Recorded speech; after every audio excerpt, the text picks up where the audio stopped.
بسم اللہ الرحمن الرحیم۔ السلام علیکم ورحمۃ اللہ وبرکاتہ۔ کیسے ہیں تمام احباب؟ امید ہے انشاءاللہ خیریت سے ہوں گے۔ ہم آپ کو اپنے چینل پہ خوش آمدید کہتے ہیں۔ آج انشاءاللہ ہم سبق نمبر 113 پڑھیں گے اور سبق نمبر 113 کے اندر سورہ البقرہ کی آیت نمبر 247 اور 248 پڑھیں گے۔ سبق کا آغاز کرنے سے پہلے آپ سے گزارش ہے کہ اگر ابھی تک آپ نے ہمارے چینل کو سبسکرائب نہیں کیا تو چینل کو ضرور سبسکرائب کریں اور ساتھ بیل کے نوٹیفیکیشن کو بھی پریس کریں تاکہ آنے والی جتنی بھی ویڈیوز ہیں ان کا نوٹیفیکیشن آپ کو بر وقت ملتا رہے۔ اور قرآن پاک کو بذریعہ علامات سیکھنے کے لیے اگر آپ خود بخود علامات کے ذریعے پہچان کر کے ترجمہ سیکھنا چاہتے ہیں تو ہمارے چینل پہ آپ کو معلم القرآن کے 16 لیکچر ملیں گے، ان کو ضرور دیکھیے، ان سے انشاءاللہ آپ کو کافی استفادہ ہوگا۔ اور اسی طرح ڈسکرپشن کے اندر اس کی تشریح بھی ہوتی ہے، اس کو بھی لازمی پڑھا کریں تاکہ آپ کو اچھی طرح سمجھ آ جائے جو سبق بھی آپ پڑھیں۔ معذرت چاہتا ہوں، کچھ دنوں سے گلے کی خرابی کے باعث آواز کے اندر شاید کوئی کمی پیشی ہوتی ہے تو اس کے لیے معذرت خواہ ہوں۔ آئیے آج کے سبق کا آغاز کرتے ہیں۔ قرآن پاک کو سیکھنے کے لیے 2 اسلوب ہیں۔ اسلوب نمبر 1 ہے تفہیم القرآن بذریعہ علامات۔ یہ جو 3 رنگ دیے گئے ہیں ان میں سے جو سرخ رنگ ہے یہ ایک علامت کے لیے ہے، نیلا رنگ دوسری علامت کے لیے استعمال ہوا، اور جو کالا رنگ ہے وہ اصل لفظ کے لیے استعمال ہوا ہے۔ الحمدللہ والصلاة والسلام علی رسول اللہ، اما بعد، رب اشرح لی صدری ویسر لی امری واحلل عقدۃ من لسانی یفقہوا قولی، اللہم فقہنا فی الدین، رب یسر ولا تعسر وتمم بالخیر وبک نستعین۔ یہاں پہ اللہ تعالیٰ نے ایک بادشاہ کا ذکر کیا ہے جس کو اللہ تعالیٰ نے اپنی طرف سے مقرر کیا تھا، لیکن لوگوں نے پھر اس پہ اعتراض کرنے شروع کر دیے کہ یہ تو بادشاہ کے بن ہی نہیں سکتا ہے، بادشاہی کے لائق ہی نہیں ہے، نہ تو اس کے پاس مال ہے نہ یہ خاندانی۔ تو اللہ تعالیٰ یہ نہیں دیکھتا کہ کسی کے پاس مال نہیں ہے یا خاندانی اس کا جو جاہ و جلال ہے وہ بڑا ہے، بلکہ اللہ تعالیٰ جسے چاہتا ہے اپنا فضل عطا کرتا ہے۔ تو آج کی اس آیت کے اندر یہ ہم قصہ پڑھیں گے۔ پھر ایک تابوت کا ذکر ہے، وہ تابوت کیا تھا اس کے بارے میں بھی پڑھیں گے۔ آپ نے اچھی طرح توجہ کے ساتھ سبق کو پڑھنا ہے اور دوستوں احباب کے ساتھ صدقہ جاریہ کے طور پہ آپ نے اس کو شیئر بھی لازمی کرنا ہے۔ اعوذ باللہ من الشیطان الرجیم۔ وقال لهم نبیہم، اور کہا ان سے ان کے نبی نے، ان اللہ، بے شک اللہ نے، قد بعث لکم، یقیناً مقرر کر دیا ہے تمہارے لیے، طالوت مالکن، طالوت کو بادشاہ، یعنی اللہ تعالیٰ نے طالوت کو تمہارا بادشاہ بنا دیا ہے۔ قالوا، وہ سب کہنے لگے، انا یکون لہ الملک، کیسے ہو سکتی ہے اس کی بادشاہی، علینا ہم پر، وَنَحْنُ أَحَقُّ بِالْمُلْكِ، اور ہم زیادہ حقدار ہیں بادشاہی کے۔ وجہ کیا ہے؟ وَلَمْ يُؤْتَ سَعْةً مِّنَ الْمَالِ، اور نہیں دیا گیا وہ وسعت مال سے۔ قال، اس نے کہا، ان اللہ اصطفاہ علیکم، بے شک اللہ تعالیٰ نے اسے منتخب کیا ہے تم پر، وزادہ بسطۃ فی العلم والجسم، اس کی وجہ کیا ہے کہ اسے زیادہ دی ہے کشادگی اللہ تعالیٰ نے علم میں اور جسم میں۔ واللہ، اور اللہ تعالیٰ، یؤتی ملکہ، دیتا ہے اپنی بادشاہت، من یشاء، جسے چاہتا ہے، واللہ، اور اللہ تعالیٰ، واسع علیم، وسعت والا، علم والا ہے۔ وقال لهم نبیہم، اور کہا ان سے ان کے نبی نے، ان آیت ملکہ، بے شک نشانی اس کی بادشاہت کی، ان یاتیکم التابوت، یہ ہے کہ آئے گا تمہارے پاس وہ صندوق، فیہ سکینۃ، کو اس میں تسکین ہوگی، من ربکم، تمہارے رب کی طرف سے، بقیۃ مما ترکا، اور باقی ماندہ اشیاء میں سے جسے چھوڑا، آل موسیٰ، آل موسیٰ، و آل ہارون، اور آل ہارون نے، تحملہ الملائکۃ، اٹھا لائیں گے اسے فرشتے، فی ذالک، بے شک اس میں، لآیۃ لکم، یقیناً نشانی ہے تمہارے لیے، ان کنتم مؤمنین، اگر تم مومن ہو۔ ایک مرتبہ پھر اپنے سبق کو اچھی طرح دہرا لیجئے۔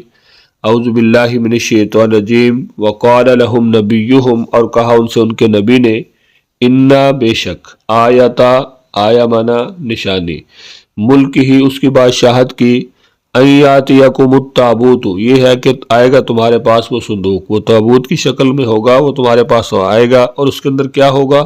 فیہ سکینۃ من ربکم، کہ اس میں تسکین ہوگی تمہارے رب کی طرف سے، وبقیۃ مما ترک آل موسیٰ و آل ہارون، اور باقی ماندہ اشیاء میں سے جسے چھوڑا آل موسیٰ اور آل ہارون نے، تحملہ الملائکۃ، اٹھا لائیں گے اسے فرشتے، ان فی ذالک، بے شک اس میں، لآیۃ، یقیناً نشانی ہے، لکم، تمہارے لیے، ان کنتم مؤمنین اگر ہو تم سب مومن۔ اسلوب نمبر 2 جس میں کالا رنگ جو ہے وہ اردو میں مستعمل الفاظ کے لیے ہے، نیلا رنگ بار بار استعمال ہونے والے الفاظ کے لیے، جو سرخ رنگ ہے وہ نئے الفاظ کے لیے۔ اسلوب نمبر 2 ہے تفہیم القرآن بذریعہ اردو زبان، کہ یہاں پہ ہم پہچان کریں گے کہ ہم اردو کے اندر جو الفاظ استعمال کرتے ہیں بعینہ ہی تھوڑے بہت فرق کے ساتھ یا اعراب کے ساتھ وہی الفاظ قرآن پاک میں بھی موجود ہیں، لیکن ہم توجہ نہیں کرتے۔ اگر ہم توجہ کریں تو ہمارے لیے بہت ساری ایسی چیزیں ہیں جو آسانی کے ساتھ ہم ان کو سمجھ سکتے ہیں۔ جیسے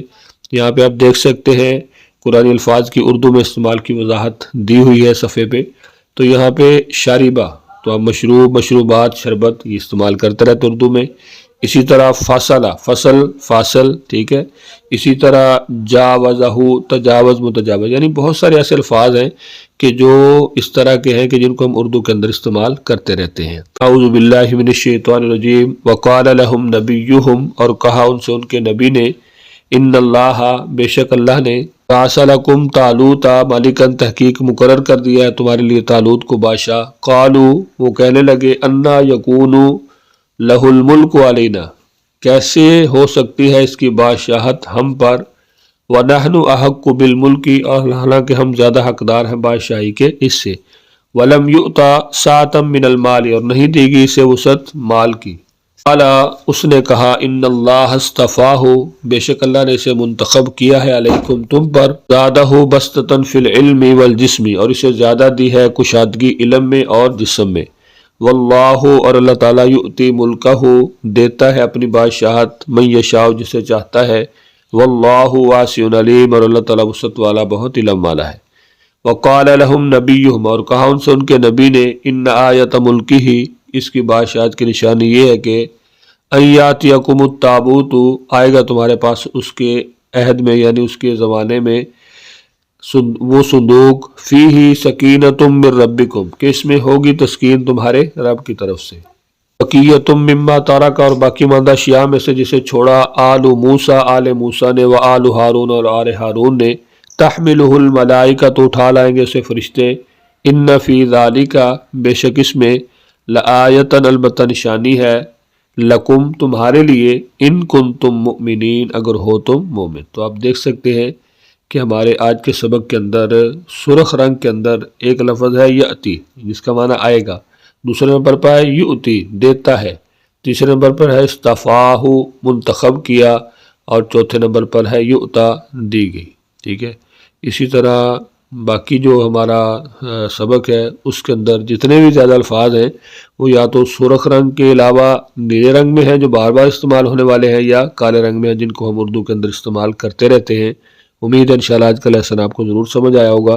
لیسن کے حوالے سے اگر آپ کچھ پوچھنا چاہتے ہیں کمنٹس کے اندر ضرور پوچھیے، اور اگر اس کے علاوہ کسی چیز کی آپ کو سمجھ نہیں آتی، ڈسکرپشن میں آپ نے تشریح بھی دیکھ لی ہے، پھر بھی اگر کوئی چیز سمجھ نہیں آتی تو پھر آپ بلا جھجک پوچھ سکتے ہیں۔ اپنا بہت سارا خیال رکھیے، مجھے اپنی دعاؤں میں یاد رکھیے۔ ملتے ہیں نیکسٹ لیسن میں، تب تک کے لیے اللہ حافظ۔